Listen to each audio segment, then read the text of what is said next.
অনেকদিন যাবত দোয়া করছেন, কোনো উত্তর আসতেছে না, ভাবছেন আল্লাহ আপনার দোয়া শুনছে না। কিন্তু আপনি কি জানেন, আল্লাহ আমাদের চেয়েও ভালো জানেন কখন দোয়াটা কবুল করতে হবে।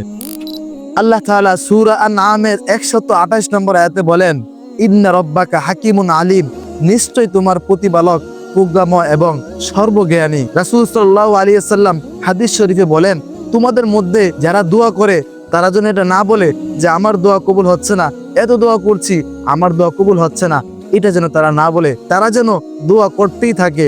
আল্লাহ তাআলা বান্দাকে কখনো নিরাশ করেন না। হয় তিনি দোয়া কবুল করেন, না হয় তিনি বিপদ আপদ থেকে বাঁচিয়ে নেন, না হয় তিনি সেটা আখিরাতের জন্য রেখে দেন।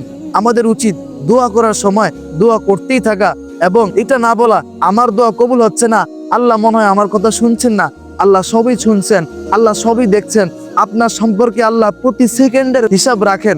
অতএব এটা ভাবার কোনো অবকাশই নাই যে আল্লাহ আমার দোয়া শুনছে না। আপনার সব দোয়া আল্লাহ শুনছেন।